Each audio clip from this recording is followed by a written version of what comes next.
Next আমরা যেটা আসবো most important topic. So now today we will discuss about John Taylor distortion. John Taylor theorem.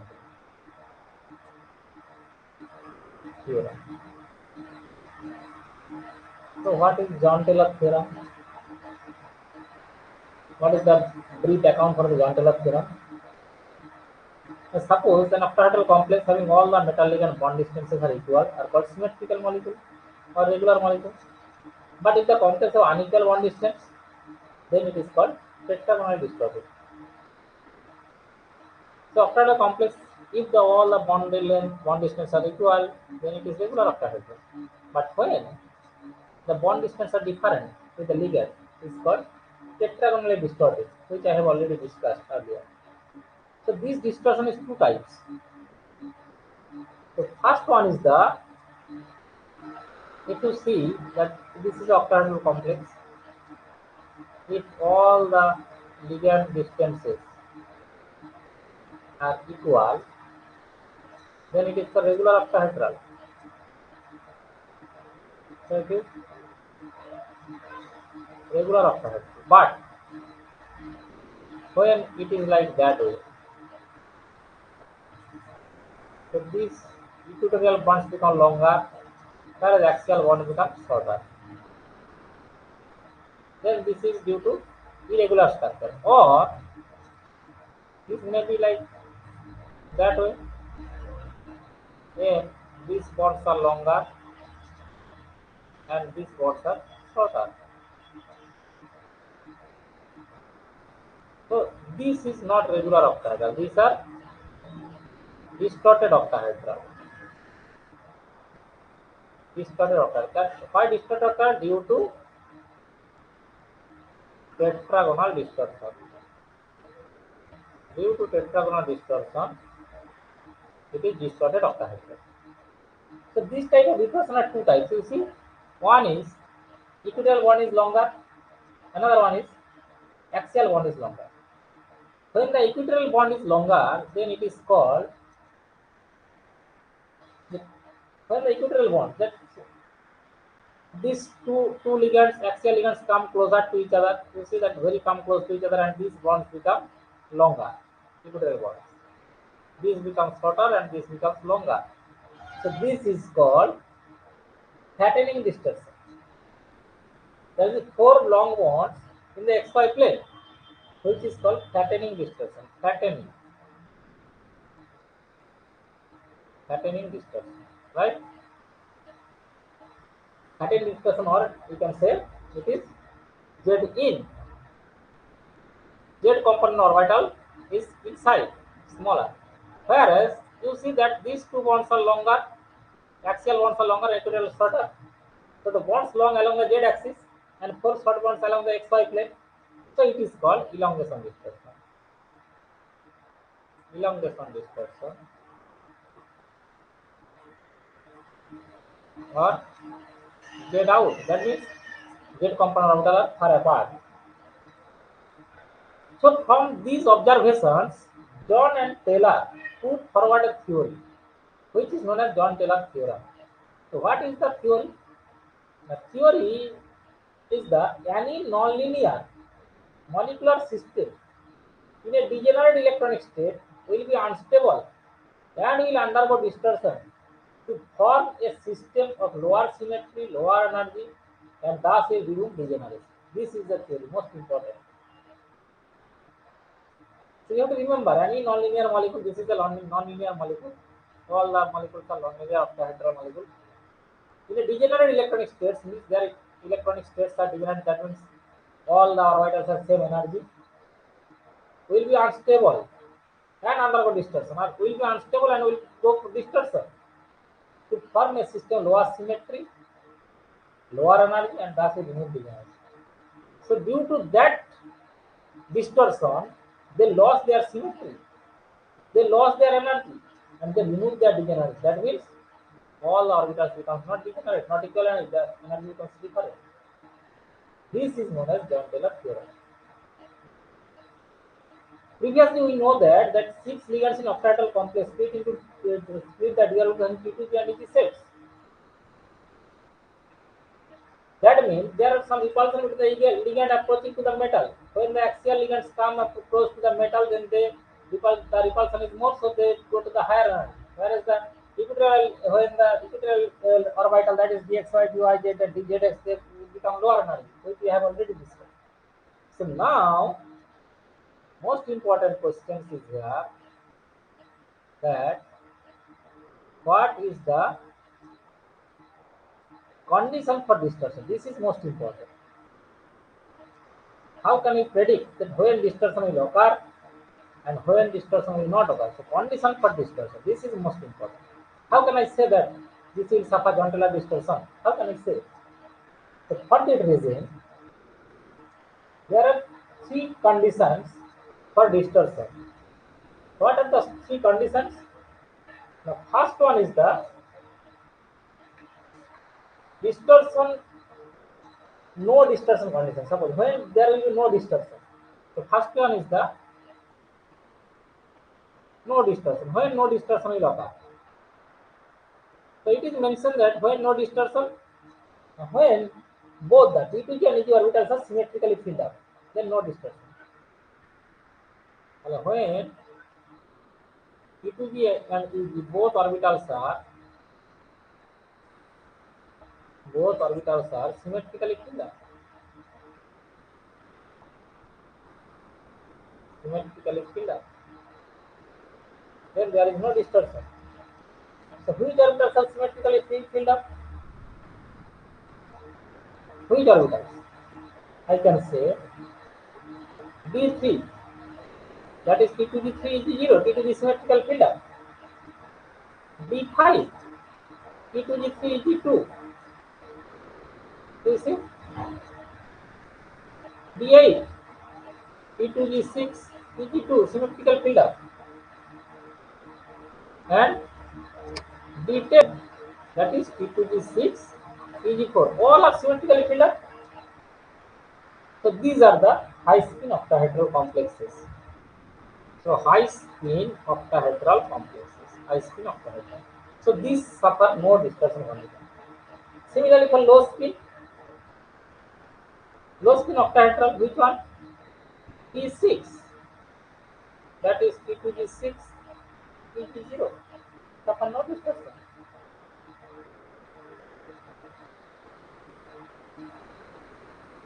That means distortion arises due to the unsymmetrical filling up of P2G and EG orbitals with electrons. So distortion arises generally unsymmetrical fill up of P2G and EG orbitals. This is the main criteria. Now come to the point with distortion condition. Two. Weak or slight distortion condition. Slight distortion condition.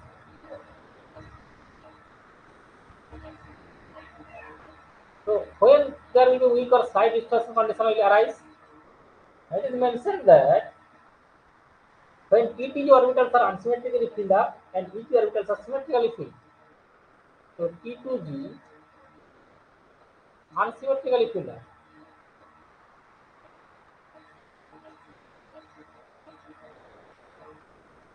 plus EG symmetrically filled up.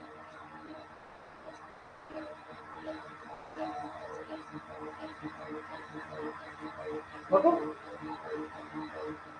Because we know that T2G set of orbitals lying in between the axis, so their repulsive interaction with the ligands in octahedral field is small, and hence the distortion is also small.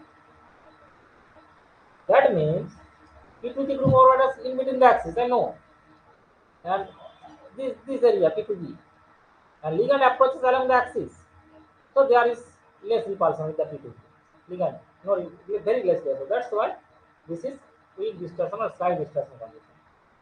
So you see that D1,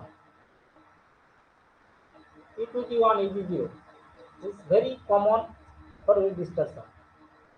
D2, T2G2 is 0. This is T2G unsymmetrical field. Next, D6, T2G4 is 2. Is symmetrical field, whereas T2G unsymmetrical field. And D7, T2G5 is 2. All are T2G orbital unsymmetrical field. So these all are high spin complexes. High spin. Ages. And for low spin of octatal, which one? D4, that is T2G4 is 0.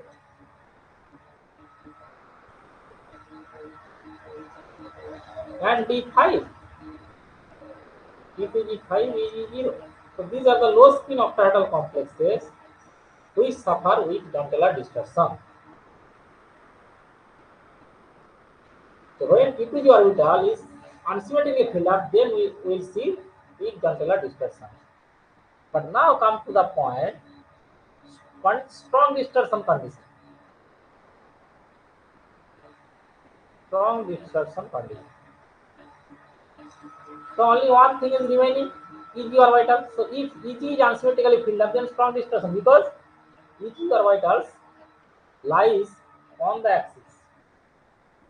So when strong distortion arises, EG unsymmetrically filled up,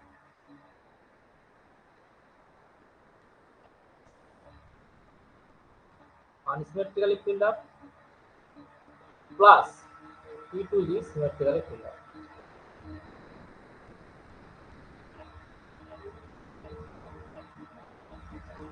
From that time we will see strong distortion, because we know that each group of orbitals lies along the axis. That means if you see that EG dx square minus y square orbital, so this is like a ligand also approach along the axis for octatal molecule. So there is a strong distortion. That's why when EG unsymmetrically filled up, so it suffers maximum distortion. So which are the complexes? For example, D4, you see T2G3 T1 is the unsymmetrical filled. D9, T2G6 Eg3 is the unsymmetrical filled. So this is high speed. Another one is D7, T2G6 Eg1 low speed. D8, T2G6 Eg2. But how it is possible? Now this Eg orbital contain only these orbital 2 electrons, then Eg2. So for this case, we will see strong Donteller distortion. So this is low spin. This is also low spin, although it is very rare. So for that case, we will see very strong Donteller distortion. Very, very strong Donteller distortion. That means a distorted octaedral geometry. Okay. So this is Donteller distortion. Now, pictorially we will discuss about Donteller distortion.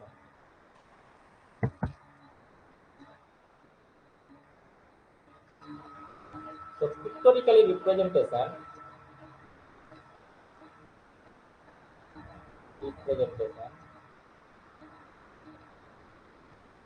of Donteller theorem in octahedral geometry.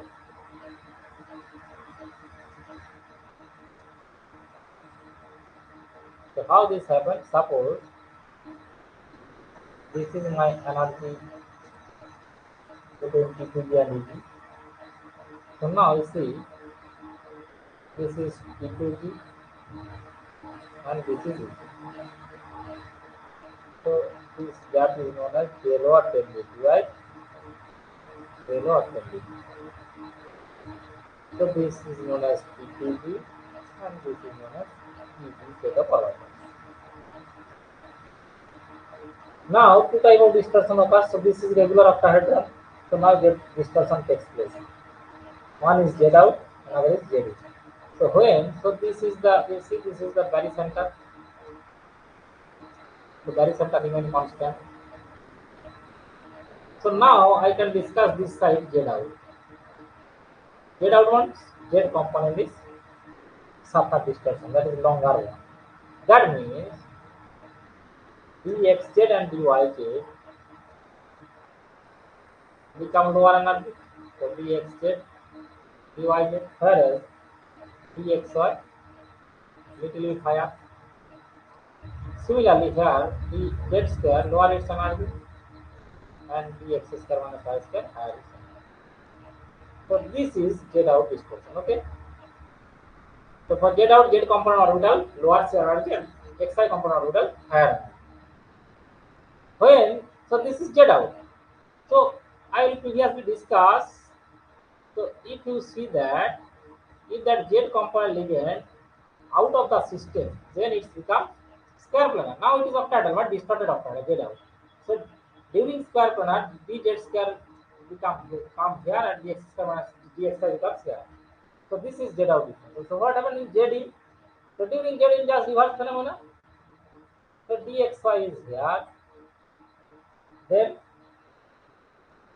dxz dyz. Okay. So this is dxy, this is dxz, dyz, and then here dx square minus y square, and here dz square, because this is due to z in distortion. Z in means z component containing orbital come closer, and xi becomes fat. So this is z in distortion or flattening distortion. Okay. So here the energy between dxy to dx square minus y square, this energy gap is known as del O or del D. This you have to remember. This energy gap is known as del O or del D. Okay. dxy to dx square minus dx square. So this is the pictorial representation of Jahn-Taylor theorem. So we can consider this energy is like delta 1 and this is delta 2. Similarly here this is delta 2 and this is delta 1. So you have to remember this pictorial representation of Z out and Z in distortion. Okay. So now come to the point